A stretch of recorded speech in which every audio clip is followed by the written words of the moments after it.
Cameron, she was, I always start off by saying sweet, spunky, and sassy. She was your normal 17-year-old, almost 18-year-old teenager. She was very artistic. She loved to draw. She loved to dance. She loved to sing. She had wisdom beyond her years. There's a lot of wisdom you gain from having to deal with having a father not there, a single mom.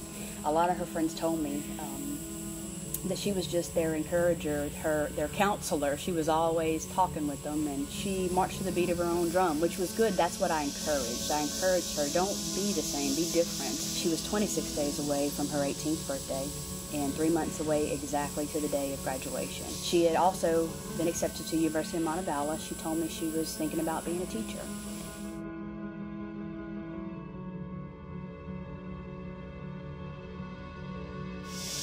She was leaving from work about 10 minutes past 9. She took I-65 home, and I knew there was construction that had just started right at that spot.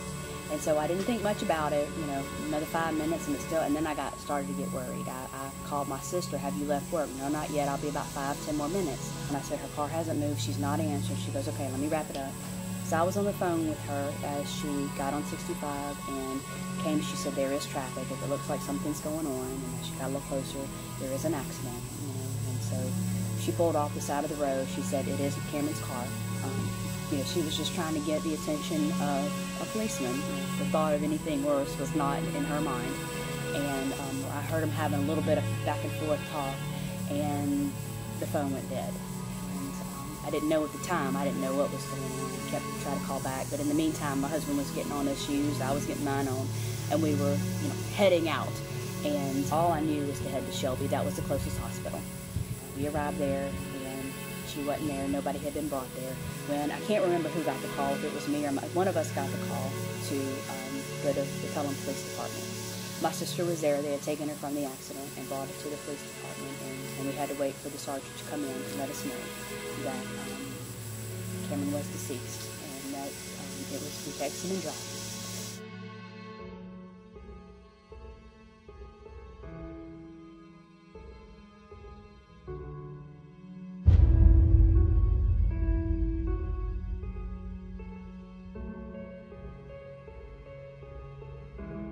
But there was not a title that I was more honored to have than the title of mom.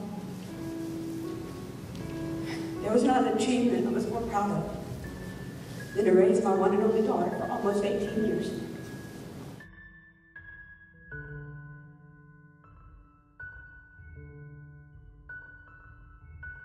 It's a wave of emotions that you deal with. It does feel like it helps on occasions. It makes me feel like I'm making a difference. But all it takes is one wrong choice. All it takes is one glance that takes your eyes off the road and can end your life, your passenger's life, the life of any driver or pedestrian around you on the road. I definitely talk to the teenagers because, you know, they're the ones we're losing when you look at the statistics and really kind of look into this. But the ones that are actually more guilty of it are the 30 to 40-year-olds. It's the parents, the ones that are doing it. So I absolutely try to reach out to them to think about being a role model. You know, in all ways, I feel I was a good role model to Cameron, minus the driving.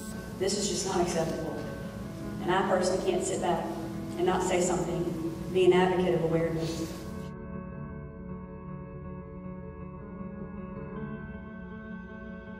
Anyone can pick up a phone.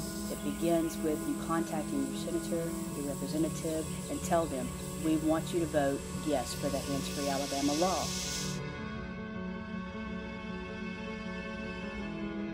You have to stop and you have to think and do something about it.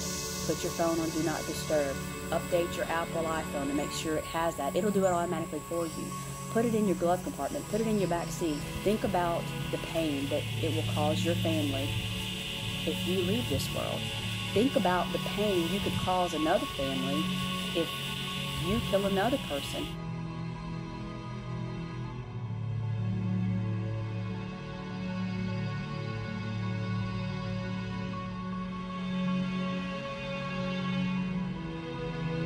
It's just hard, you know, when you know you'll never see her again.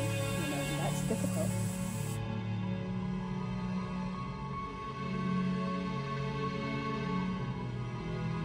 Are you getting where you're going safely and making sure those around you are as well?